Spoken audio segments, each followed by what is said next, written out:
Então a novela das lojas americanas ganhou um novo capítulo ontem, quando a empresa pediu recuperação judicial e viu suas ações caírem em mais de 44% em um só dia. No vídeo de hoje eu vou te contar melhor essa história, o que aconteceu aí nos últimos dias com lojas americanas e também te ajudar a responder a pergunta o que fazer agora, trazendo algumas lições muito importantes desse caso. Se isso parece interessante, já deixa o dedo no like, né? Se você é clubista, você sabe que o vídeo vai ser interessante. E, independentemente de qualquer coisa, comenta aqui o que você tá achando disso tudo, tá?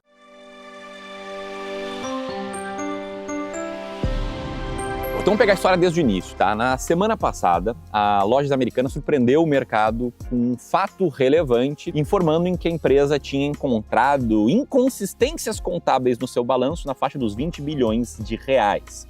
E você pode perceber nesse texto divulgado, eu pedi para o Gleison marcar a parte, em que ele ressalta que essas inconsistências não teriam efeito caixa, né? Que seria algo imaterial. Bom, nessa época o que a gente sabia? A gente sabia que a Lojas Americanas, além das inconsistências contábeis de 20 bilhões, a gente sabia que ela tinha mais ou menos 7,8 bilhões em caixa. E eu peço para você guardar essa informação, porque a história seguiu. Depois da empresa informar que havia esse rombo de 20 bilhões de reais, o seu CEO, Sérgio Rial, que tinha assumido há poucos dias, e o CFO, que também tinha assumido há poucos dias, renunciaram seus cargos. E, enfim, no dia seguinte disso tudo, quando eu inclusive fiz um vídeo aqui no YouTube, as ações das lojas americanas caíram 77% em um só pregão. Bom, o que se passou de lá para cá?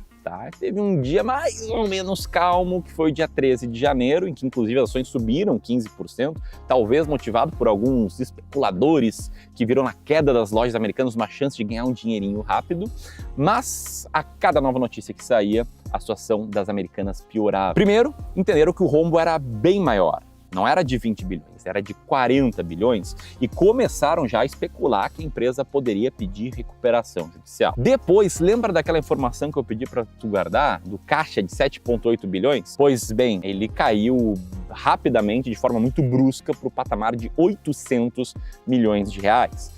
Algumas pessoas até achavam que a empresa estava mentindo. Ela mentiu, o caixa era só de 800 milhões. Mas na verdade, o que aconteceu, tá? Aconteceu porque a partir do momento em que a empresa disse que vai ter que reprocessar dados contábeis antigos, vai ter que reapresentar balanços antigos, a partir do momento que a empresa também falou que a dívida é maior, ou seja, aumentou o seu grau de endividamento e mudou também a sua necessidade de capital de giro, passou a ser maior, os credores da empresa, eles viram que a empresa descumpriu algumas cláusulas importantes, né, chamadas de covenants, e aí acionaram o vencimento antecipado de várias dívidas. Aí torrou, né? O caixa da empresa foi para 800 milhões e ontem finalmente a empresa entrou com pedido de recuperação judicial. É que basicamente, tá, num grande resumo aqui, é um processo que a empresa ganha um pouquinho de fôlego para renegociar as suas dívidas, né? Ela suspende o pagamento de dívidas por 6 meses, depois pode prorrogar por mais 6 meses e tem que apresentar aí planos de reestruturação e um plano de saída, né, da situação bem difícil que ela se encontra. E as ações das americanas, no final de toda essa história, caíram basicamente 91,67%, o que, né, muitas pessoas não percebem, mas faz com que, para voltar ao patamar anterior disso tudo, elas tenham que subir 900%, elas têm que se multiplicar por 10 vezes para voltar ao patamar anterior. Não é subir 90% para recuperar uma queda de 90%. Minha opinião aqui, antes de te ajudar a decidir o que fazer nessa história, é que o que a gente está vendo aqui é um dos maiores escândalos e uma das maiores fraudes do mercado financeiro. Tem que falar hoje supostamente uma das maiores fraudes, mas o fato é que a Lojas Americanas ela era uma empresa que supostamente ela tinha os mais rígidos controles e processos de compliance e de governança. Não à toa, as americanas faziam parte do novo mercado, né, que é um segmento da B3, que inclui apenas empresas, entre aspas, diferenciadas em termos de governança corporativa. Ela também estava no índice de empresas com governança, o IGC, e também estava no índice de sustentabilidade empresarial, o ISE. E aí, né, como eu li numa reportagem, infelizmente, abre aspas, o que parecia ser um documentário se mostrou ser um filme de ficção. E o resultado disso, né, infelizmente, vão ser, muito provavelmente, né, muitos empregos perdidos, muito menos imposto recolhido e talvez até uma reação em cadeia ali com pequenos fornecedores sendo impactados de forma extremamente negativa. Pois bem, né? Além de explicar o que fazer agora e tentar trazer algumas lições desse caso para você, investidor, lições bem pé no chão aqui, tentando conectar um pouco a minha experiência de mercado com o meu conhecimento como gestor de investimentos e minha experiência também como investidor, né? Porque antes de trabalhar no mercado financeiro eu fui um investidor como você é hoje. eu quero te explicar o porquê, né, as ações ruíram.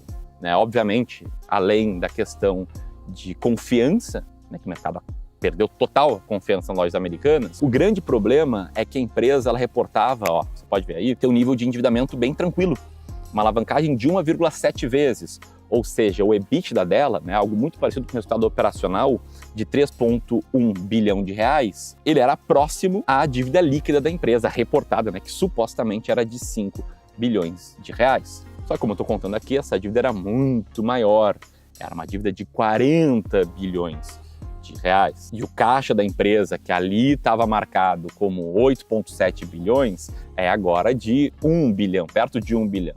Ou seja, a empresa não está com uma alavancagem tão de boas, não. Na verdade, está com uma alavancagem muito, mas muito alta e insustentável. Por isso aí o pedido de recuperação judicial. Bom, agora o que fazer, tá? Para construir o que fazer, eu quero construir aqui 3 lições que todos os investidores tinham que tirar de toda essa história. A primeira lição, muito, mas muito importante, é de não se apegar emocionalmente a uma ação. É de você sempre se manter como um investidor, um cara que toma decisões com base em lógica e não em emoções. E essa história, né, de uma empresa enrolada que viu as ações despencarem, que tem um news flow aí muito forte, né, uma série de notícias um dia após o outro, eu já vi várias vezes e eu, inclusive já fiz parte de um grupo de torcedores de uma ação.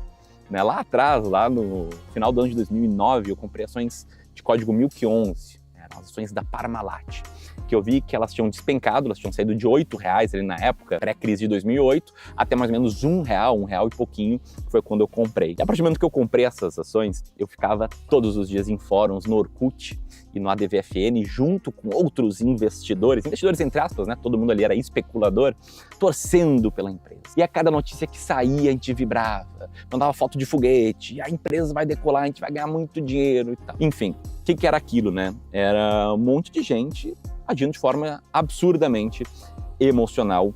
E eu vi esse caso se repetir depois com o Mundial, foi uma bolha absurda no mercado financeiro, depois vale a pena pesquisar. Eu vi isso se repetir com IRB, eu vi isso se repetir com Oi, e infelizmente em alguns comentários aqui no YouTube, eu tô vendo pessoas que querem comprar ações das lojas americanas. Tipo ali, o Jimmy comentou que ó, quem comprar agora está apostando na recuperação da empresa. Ou o Jackson, que colocou que, poxa, para mim é hora de comprar. Se você espera um produto ficar caro para comprar, você está investindo errado. Ele até fala, não, tô falando isso aí para quem quer investir um pouquinho, tá? Só que quanto mais Americanas caem, mais dinheiro eu coloco, eu tô comprando cada vez mais. Enfim, a história do cara que se apega emocionalmente é essa, ele compra uma ação só porque ela caiu. Começa às vezes com um pouquinho, mas muitas vezes se torna um percentual relevante do patrimônio, na faixa de 10%, 20%, 30%, 50%, e aí vira torcedor, tá? Vira torcida organizada, vira quase uma religião de investidores que se reúnem em fóruns, em grupos no WhatsApp, para ficar torcendo pela empresa. Eu vi isso várias vezes, até quero destacar aqui um caso que foi o da Oi, né? Que tinha até um influenciador de Oi, um cara que só postava vídeo sobre a Oi. Ele não era educador financeiro, ele era um influenciador de Oi, por incrível que pareça. E lá pelas tantas, tá, alguns anos atrás, eu fiz um vídeo alertando sobre esse problema, né, de se apegar emocionalmente a uma ação e alertando os investidores da Oi, que eu via que estavam ali muito emocionalmente envolvidos com ela. E os comentários que eu recebi me assustaram, né? Eu vi comentários tipo esse do David, que falou que a Oi era uma empresa que tinha uma tecnologia cobiçada pelas maiores do mercado. Eu vi comentários como o do Josafa, que a Oi tá muito melhor que as minhas buy and hold, ainda bem que tem o Oi, kkkk. Comentários como o Di, que falou que você errou, parabéns para quem estudou e tal.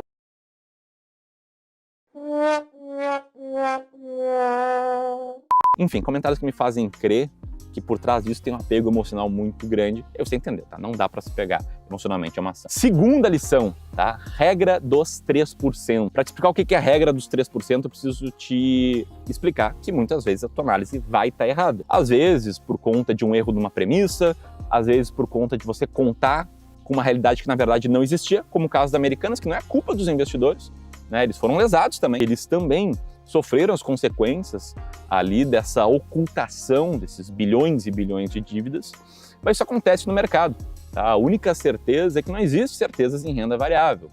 E por causa disso, entra a regra dos 3%, que é o seguinte, é você nunca ter, numa única ação, num único ativo de renda variável, um percentual maior do que 3% da sua carteira de longo prazo.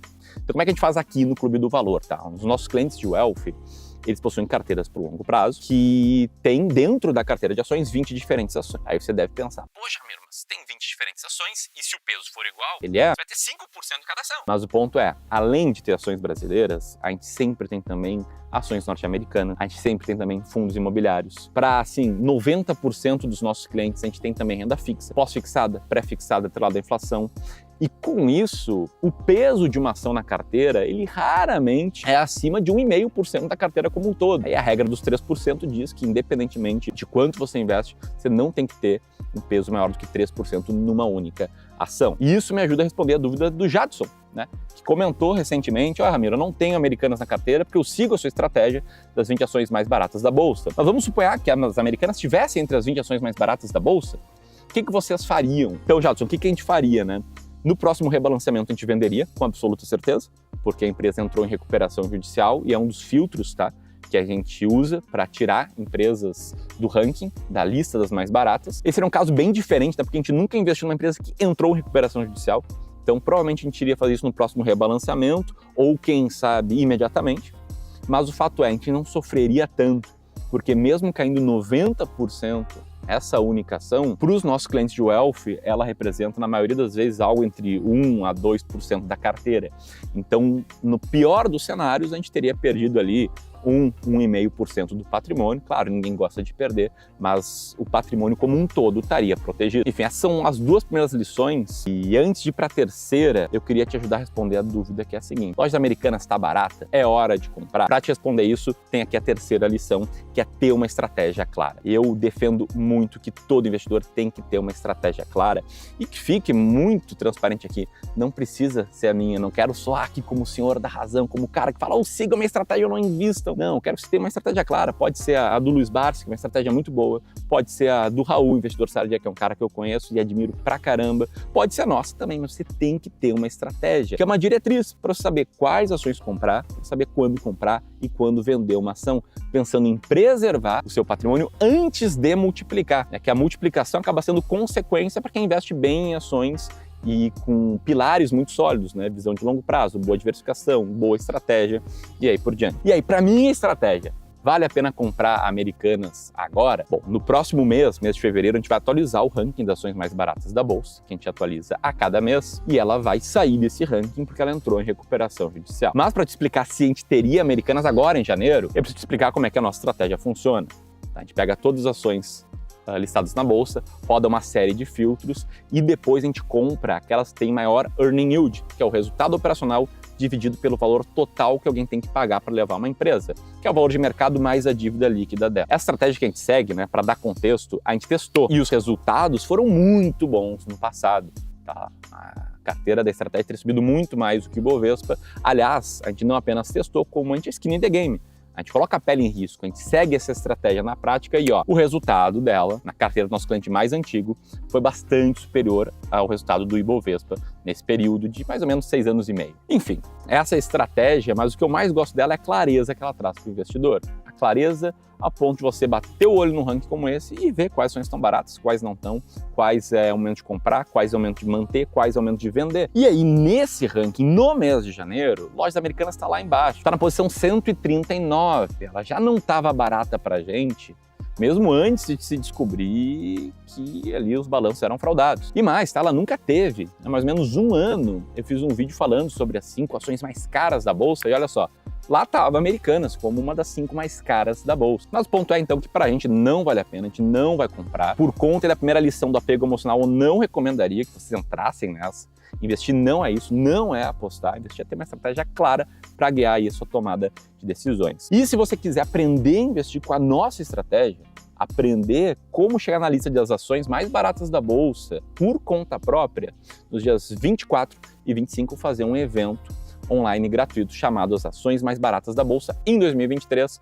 Para se inscrever é muito simples, é só apertar aqui no primeiro link da descrição. Beleza? Fica aí meu convite, espero que você tenha gostado do vídeo. Um grande abraço e até a próxima.